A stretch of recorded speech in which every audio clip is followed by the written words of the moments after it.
ચૂંટણી પરિણામ પહેલા પીએમ મોદી એક્શનમાં છે। બેક ટુ બેક વડાપ્રધાન મોદીએ 7 બેઠક કરી। પૂર, ગરમી, નવી સરકારના એજન્ડાની સમીક્ષા કરી। સરકારના 100 દિવસના એજન્ડાની પણ સમીક્ષા કરી। રેમલ ચક્રવાતથી અસરગ્રસ્ત રાજ્યોને સહાયની પણ ચર્ચા વિચારણા કરાઈ। 5 જૂનના વિશ્વ પર્યાવરણ દિવસની ઉજવણીની પણ સમીક્ષા આ બેઠકોમાં થઈ। ટોચના અધિકારીઓ પાસેથી પીએમએ જરૂરી જાણકારી પણ મેળવી છે। તો બેક ટુ બેક 7 બેઠકો વડાપ્રધાન મોદીએ કરી છે। આજ મુદ્દે આપણી સાથે ન્યૂઝ વોર રૂમથી વિજય દેસાઈ જોડાયેલા છે। વિજય, બેક ટુ બેક વડાપ્રધાન મોદીએ ચૂંટણી પરિણામ પહેલા 7 બેઠક કરી। બિલકુલ, કન્યાકુમારીથી પરત ફર્યા બાદ પીએમ મોદી ફૂલ એક્શન મોડમાં જોવા મળ્યા છે, કારણ કે ગઈકાલે તેમણે એક સાથે 7 જેટલી અલગ અલગ વિભાગોની તમામ જે બેઠકો યોજી તેની અંદર ઘણા દિશા નિર્દેશો આપ્યા છે સમીક્ષા બાદ। ચાહે પૂરની વાત હોય કે ગરમીની વાત હોય કે આગામી નવી સરકારના જે 100 દિવસનો આગળનો શું પ્લાન છે તેને લઈને જે એજન્ડા છે એ એજન્ડાને લગતી સમીક્ષા બેઠકો છે તે મંત્રાલયોના ઉચ્ચ અધિકારીઓ સાથે પીએમ મોદીએ કરી હતી।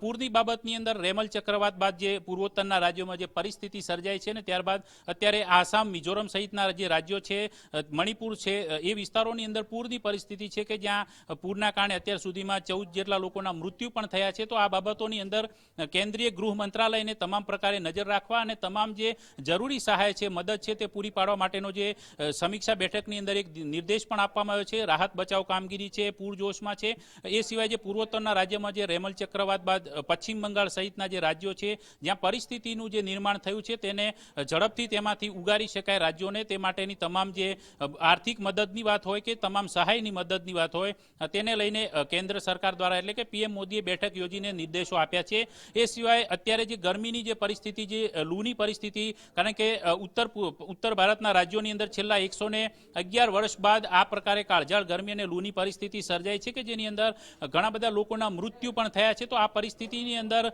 જે તકેદારીના પગલાં કયા પ્રકારે લઈ શકાય તેને લઈને આરોગ્ય વિભાગ દ્વારા જે સમીક્ષાઓ કરવામાં આવતી હોય છે, આરોગ્ય વિભાગ દ્વારા જે તકેદારી માટેની જે જરૂરી દિશા નિર્દેશો, ગાઈડલાઈન બહાર પાડવામાં આવતી હોય છે તેને લઈને પણ સમીક્ષા કરી હતી। ઉપરાંત જે આરોગ્યની સ્થિતિ એટલે કે હોસ્પિટલોની અંદર પૂરતી વ્યવસ્થા છે, આ પ્રકારના જે દર્દીઓ કે ગરમીના કારણે જે રોગચાળો થતો હોય છે તેને પહોંચી વળવાની સ્થિતિ અંગેની સમીક્ષા બેઠક પણ તેમણે કરી હતી। એ ઉપરાંત સૌથી મહત્વની બાબત એ પણ છે કે આગામી તમામ જે એક્ઝિટ પોલની અંદર જે પરિણામો દર્શાવાયા છે ને આવતીકાલે ચૂંટણીનું પરિણામ આવ્યા બાદ નવી સરકારનું ગઠન થયા બાદ પ્રથમ 100 દિવસની અંદર કયા પ્રકારના લોકહિત માટેના જે કાર્યો કરવાના છે તેને લઈને પણ પીએમ મોદીએ તમામ મંત્રાલયોને જે અગાઉથી ચૂંટણી જાહેર થઈ તે પહેલાથી જે કામગીરી આપી હતી તે કામગીરી અંગેની સમીક્ષા કરવામાં આવી હતી કે લોકહિત માટેના જે યોજનાઓ છે તે યોજનાઓનું અમલીકરણ કયા પ્રકારે કરવામાં આવે અને આગામી 100 દિવસની અંદર સરકારનો રોડમેપ શું રહેશે તેને લઈને આ બેઠકની અંદર સમીક્ષા કરવામાં આવી હતી। એ ઉપરાંત જે 5 જૂને વિશ્વ પર્યાવરણ દિવસ છે તેની રંગેચંગે ઉજવણી કરવા માટે જે પર્યાવરણ વિભાગ દ્વારા જે તૈયારીઓ કરવામાં આવી છે તેની પણ સમીક્ષા કરવામાં આવી હતી। એટલે બેક ટુ બેક દિલ્હીની અંદર એક સાથે 7 જેટલી બેઠકો યોજીને પીએમ મોદી અત્યારથી જ ફૂલ એક્શન મોડમાં જોવા મળી રહ્યા છે, કારણ કે તમામ એક્ઝિટ પોલની અંદર એનડીએની સરકારનું ગઠન લગભગ નિશ્ચિત માનવામાં આવી રહ્યું છે।